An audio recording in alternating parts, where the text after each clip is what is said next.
Hi everyone and welcome back to my channel. Today I'm going to talk about 5 common misconceptions that equestrians have about punishment that need to be unlearned. This is based on an article I wrote recently on Medium. I'll leave the link to that article down below in case you'd prefer to read it, but without further ado, let's get into the video. In equestrian culture, punishment is so normalised that people don't even realise they're using it. Whenever we try to stop our horses from doing something, either by adding something aversive that they want to avoid or by removing something that they want, we are using punishment. There are 2 types of punishment. There's positive punishment and there's negative punishment. Now this doesn't mean good and bad punishment by any means. Positive punishment is when we add something aversive in order to stop a behaviour. Think of the positive as being a plus sign, like you would see it in a sum. Negative punishment is when we remove something that they want in order to stop the behaviour. So basically we subtract something, like it's a sum. Some examples of positive punishment would be shouting at your horse or smacking it with a whip. And some examples of negative punishment would be removing yourselves from the situation when the horse is snuffling around your pockets and mugging you for treats. Negative punishment can lead to a lot of frustration, which will cause behaviour to escalate. So for example, instead of snuffling your pockets, the horse might realise that it's not successful and start biting your pockets or biting at you. This is why most behaviourists recommend that you don't carry food around in your pockets all of the time and instead have a designated pouch for your food rewards that you only wear when you're doing training sessions and when food is going to be available for your horse. And positive punishment leads to a lot of fear and pain. Behavioural science has been pretty crystal clear that these are bad things that we don't want to use with our horses. There is a place for them in the least intrusive, minimally aversive protocol. However, these come at the end of the line once you've already tried many other effective means of changing the behaviour. Punishment under this protocol is also only justified if it is in the best interests of the horse's welfare and in the safety of people involved. If you overstretch your horse and lose control by accident and the situation becomes very dangerous, it may be justified to use punishment in order to put a stop to it before it goes any further. However, you have to be aware that punishment can always escalate the behaviour and make matters much worse, therefore making matters even more dangerous than they already are. And so it's by far preferable to not even let it get to that point. It's important to set you and your horse up for success so that you don't run into these situations. However, it can hardly be called abusive if you're in an emergency situation and you're simply responding in a way to preserve your life and safety. But that's not what we're talking about today. We are talking about the punishment that goes on daily with horses in the equestrian community that people don't think twice about and downplay. And we're going to talk about some of the misconceptions that result in this happening. So, misconception number 1. Horses take the piss. Many riders believe that their horse is going to take the piss out of them if they don't stand up and be the boss and the alpha. As a result, they often overestimate their horse's understanding of what's being asked of them. They'll often say, but they do understand, they do know this, they've done it all the time, they just aren't doing it, they don't want to, and they're trying to take the piss out of me. And they'll say, I can't let them get away with it, otherwise they'll just do it again. And while there is a little bit of truth to if your horse does a behaviour and it works, it might repeat that behaviour again in the future, this isn't the horse taking the piss or learning your weaknesses in order to exploit them. Your horse more than likely is worried, it might be experiencing discomfort, or it's just confused and it doesn't understand your instruction. Horses aren't actually very good at generalising their learning to other situations. For example, if you teach your horse to pick up their feet and they're always tied up in the same position and you always do them in the same order, the horse will comfortably be able to do that. However, if one day you decide to tie them up outside in a different location and pick the feet up in a different order, your horse might see that as something completely different. They might not be able to transfer that learning over to this new set of circumstances. And so changes like this in the environment can really throw your horse off. And you might argue and say, Well, we always get on at this mounting block, and for some reason today it's a problem. But what you don't realise is there might actually be something different about the environment on that day.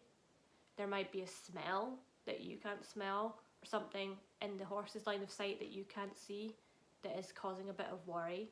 Your horse might have had a poor sleep that night in the field because of the bad weather, or because their companions were annoying them. There's so many explanations for why your horse might be having just a bad day. After all, we all have bad days and days where we just can't function at the same level as we normally do. And when we have these problems, we wish that people would just cut us a little bit of slack for that day. And we always appreciate a little bit of an easier day. Rather than getting angry and getting into a fight with your horse, take a break, take a breath, manage your temper, and just think about how you can break that down and shape it into something a little bit easier, even if you think it's silly and that it doesn't make sense to you. We feel a lot of pressure from those around us when our horses start to take the piss out of us. We get worried about being called too soft, about letting them walk all over us. People might whisper and laugh and talk behind our backs. And so I understand that it can be hard to calm down when you feel yourself getting more agitated. However, your horse will pick up on you getting agitated. You will make more mistakes, and that will just make the situation worse. Your horse doesn't really know that they are the reason that you're becoming agitated. They might think it's something in the environment that's worrying you, and that therefore they should be worried too. After all, that's how herds of horses survive. They follow the herd. If one spooks at something, they all spook because they trust that that horse is telling the truth and that there's probably a threat there. It doesn't matter that 99 times out of 100 it was just a plastic bag or a squirrel. As long as that reaction saves that horse one of those times from a wolf or a tiger or whatever, then that behaviour is justified. That's why that behaviour is so ingrained in them and has been for 60 million years of evolution. Horses are hardwired, like most animals, to stay safe. They're not hardwired to want to be malevolent and to take the piss out of you, to make you look bad in front of your friends. They usually just want to do the right thing so that they can have an easy life. And sometimes what you're asking them to do is difficult, and they don't want to do it because it's not easy. They don't want to spend that extra energy that could better be used protecting themselves from predators. But punishing your horse is not a good way to convince them to comply in these circumstances. It's much better to use positive reinforcement to get them to want to do what you ask and to convince them that it's in their best interest. Misconception number 2. It's for safety. It keeps people safe. Like I said at the beginning of this video, there is a place for using punishment when you're in an emergency situation and you need to protect yourself. If a horse is charging you down in the field, shaking a rope or a lunge whip at it might save your life. However, what are you going to do if that horse doesn't back down? If you're working with a defensive and aggressive equine, you should be really careful not to put yourself in the position where it's you versus them. It is much more safe to work in protected contact with a barrier between you so that you don't have to resort to punishment. If you're having to use punishment all the time, that's going to make that horse more dangerous in the long run, because all it's teaching it is that it has to escalate in order to protect itself from you. Most aggression comes about because of extreme fear and trauma or pain and medical conditions. It isn't them being the alpha or trying to be difficult. Using even negative punishment can cause frustration bursts that result in you getting hurt and injured. If that horse feels backed into a corner because of the punishment that you're using, they have two choices, either to back down or to step it up. And if that horse chooses to step it up, that is not safe, and it's not a fight you're going to win. Most horses give plenty of warning signs before they escalate their aggression to that kind of level. If you just watch them and listen to them, you can stop things escalating to the point where you need to defend yourself using punishment. Like I said, I'm not going to shit on someone who chose to act in a questionable way in order to protect themselves. However, you need to get smarter and learn not to put you and your horse in these situations. Using punishment in these situations is like putting a plaster on a broken leg. it is not going to fix the problem long term, and it will probably just make it worse. And it definitely isn't going to help build a relationship with that horse where you can both work safely together. Every time you punish an aggressive horse and it backs down, that horse might just learn that it needs to be more assertive. Horses are big, strong animals that could kill you in a heartbeat if they wanted to. Fortunately, they're peaceful animals. They want to avoid conflict, and they don't want to hurt us unless we push them to that point. And so don't fool yourself into thinking having a crop makes you safer. What makes you safer is taking the correct safety precautions and training your animal so that it's calm and relaxed for all aspects of domestication, including handling, veterinary procedures, leading, catching, and riding if that's something you want to do. That is the key to safety, not riding crops. Misconception number 3, horses have thick skin. Research has shown that horses don't have thick skin. They actually have thinner skin than we do. Now, most of us that grew up as children around horses have probably used the riding crop on ourselves or on our friends as a bit of a game and to see what it felt like. And you'll know that it actually stung quite a bit. That sting is just how your horse feels.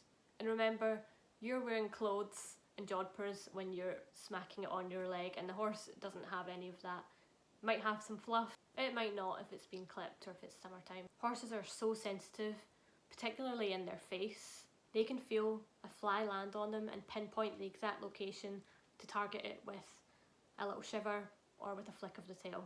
We say they're big animals with a lot of skin, so that skin must be thicker. But then we watch animals like elephants and tigers and bears being abused and trained with horrendous training methods on a Facebook video, and we don't make that same assumption. We see an elephant being ridden or painting a picture with its trunk that looks very cute, and most of us know now that that's because the trainers have abused it into doing so. And that abuse is just the use of positive punishment, whipping, smacking, and equipment that is very controlling, that applies pressure to sensitive areas. This is exactly what we do with horses. People whip horses, they chase them around with whips in a round pen, they put huge bits in their mouth, and sometimes they'll even ride them when they've got kissing spine or some other musculoskeletal issue because they haven't taken the extra care to get their saddle checked or a vet check. But this doesn't carry the same stigma as the treatment of elephant or as the treatment of killer whales in SeaWorld. If someone were to hit a dog with a riding crop, even if it was a big German Shepherd or Great Dane, they'd be called out and cancelled, fired from their job because they're a big piece of shit. But that same treatment is somehow justified for the horse. And equestrians don't want to deal with that pressure. They don't want to deal with that ugly truth. And so they tell themselves lies like, they have thick skin, it's fine, they don't feel it. I'm here to tell you that unfortunately they don't have thick skin, and they do feel it. If you want to keep using punishment, then you best get comfortable with that fact. Misconception number 5. But horses do much worse to each other in the wild. And this goes hand in hand with, we need to be the lead alpha horse. Well, yes, horses do significant damage and can even kill each other in the wild. And when this happens in the wild and they break their legs, they die. These fights are generally over food, resources, and mares to mate with. Or they're defending themselves from a predator when they're backed into a corner, or they're protecting their foals from a rival stallion that wants to kill the foals and then impregnate the mares with their offspring. They don't just fight over control. A hierarchy of a band of horses is a very complex thing. It will break down into mare and foal groups and bachelor groups. There usually isn't one leader calling all the shots and breeding with all of the mares. They don't teach each other respect or throw their weight around unnecessarily. For the most part, when resources are good, they live quite cooperatively and peacefully, with the odd competition over mating rights. When a horse loses one of these fights, they don't think, oh, I better respect that alpha now. They just think, oh, I lost that fight and didn't win that resource that I wanted. It doesn't foster respect or disrespect in either one. It's just not that deep.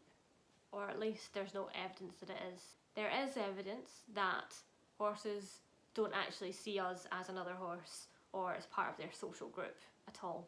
And so these questions about being dominant and being the lead horse is just completely irrelevant. Your horse is smart enough to know that you are a human and that it doesn't need to compete with you for mares and hay, and so the only reason why it's going to get into a fight with you is to protect itself from you, or to get towards resources that it wants, or to not do something that it feels might be dangerous and unwise. Trust me, getting into a conflict with your horse won't make it respect you, and it's not a fight that you're likely to win anyway, so don't do it. Finally, one last misconception. People think that because they don't carry a whip or use a whip that they don't use punishment. Punishment, like I said in the beginning, is anything that stops a behaviour, and it can be positive and it can be negative. You can punish your horse by taking something that it wants away. Both lead to extinction bursts, and negative punishment can lead to a lot of frustration and negative emotion. What counts as punishment is what your horse or your learner sees as punishment, not what you see as punishing. For one horse, shouting at it might not be punishing. They might be very used to loud noises, and they might be used to you being a bit shouty and loud, and so you think you're telling your horse off by being no, and they actually don't care, and it doesn't really help stop the behaviour. Another horse that is quite fearful of people and has maybe had some trauma might be terrified if you shouted it or raise your voice, even if you point and make a sudden movement. If a horse has been struck in the face a lot and you pointed it, it's going to think it's about to get struck in the face, and that's going to cause a startle reaction and a lot of adrenaline and fear. And you might say, I didn't touch her, she's fine, she's just being silly. But she might have genuinely thought that you were going to beat her up. She might have been really startled by that shout that you just suddenly did, and so that will be just as punishing as if you had hit her. I'm saying her, that's because my horse is exactly like this. I don't know where she came from or what her history is, but if you raise your voice and swish your hand a little bit too fast, she thinks you're going to hit her. And that's still true, even though I've had her for 15 years and I've never hit her. The negative effects of punishment and abuse will last for their whole lives potentially. Willow is 24 and lives a very happy and easy life now, but she still doesn't trust people because of what was done to her when she was younger. She still doesn't let a lot of people that share my field walk up to her and fix her rug and catch her if they need to. She'll let me because she trusts me, and sometimes she'll let select few people up to her. But she's generally very suspicious of strangers that she doesn't know, and if they seem a little bit stressed or agitated, then she doesn't want anything to do with them. With a horse like her, it's very easy to accidentally punish them without meaning to, just because you were a little careless. If you're grooming and you accidentally drop the grooming brush and it startles them, that might work to punish whatever they were doing in that moment. If you have food in your pockets and your horse is constantly snuffling and you're constantly having to push them away and turn away and take them away and they're getting frustrated, then that's quite punishing and negative for them. And this can happen even if you've got the best of intentions and you're wanting to do positive reinforcement clicker training with your horse. If your timing's not great and you end up denying a food reward when the horse felt that it was expecting one, then that might negatively punish the horse. As well, you might be using negative reinforcement, so you're riding and you're using leg and rein aids, and then you might lose your balance, or the horse might spook and you get a bit of a fright, and you might tug on the reins a bit too hard, or kick them a little bit too hard, or squeeze them with your legs. That might stray into positive punishment. Negative reinforcement should always be light and non-escalating in order to be humane. But the moment you use more pressure than you need, even if it's just by accident, it can stray into punishment that will stop a behaviour that actually you wanted and didn't want to stop. And when tempers get in the way, we see incidents like the Mark Todd incident. You know, he was at first using negative reinforcement because he was, not that I agree, but he was smacking the ground with this switch, this branch, in order to spook the horse down this step. And then he lost his temper and began beating the horse with a stick instead, and it very quickly turned not just into positive punishment but abuse. We see this with Anika, the pentathlon rider who got into all of the controversy during the Olympics. She was using negative reinforcement to ride the horse and get him over the jumps. When he didn't respond, she started crying and having a bit of a tantrum, and she was pulling and kicking and smacking, and then the trainer punched the horse for some reason because she thought that would help. But she probably didn't go into that ring with the plan to abuse her horse. She went in planning to win, and I'm sure she would have preferred to do it in harmony and having it very calm and lovely. But that didn't happen because she lost her cool. But now her reputation has been dashed, as has the reputation of the pentathlon, and in the case of Mark Todd, the reputation of equestrian sports as a whole. But that's a topic for another video, I think. Our use of punishment in the equestrian community is just so deeply ingrained. It can be really hard to unlearn what you've always been taught and what you've always done. Motor memory in the way you ride is especially really difficult to unlearn. It can also take a lot of practice and skill and fitness in order to ride with good equitation in a way that's more comfortable for the horse. If you're learning to ride and you're a bit bumpy and all over the place, probably is a little bit punishing and uncomfortable for the horse at times. And that's an uncomfortable truth that we have to deal with. Riding and working with horses isn't always positive. Domestication isn't always positive. Sometimes we have to ride in order to get the exercise for the horse, and sometimes we have to do stuff like worming and injections. But we can modify our horsemanship by becoming more aware of our use of punishment and reinforcement.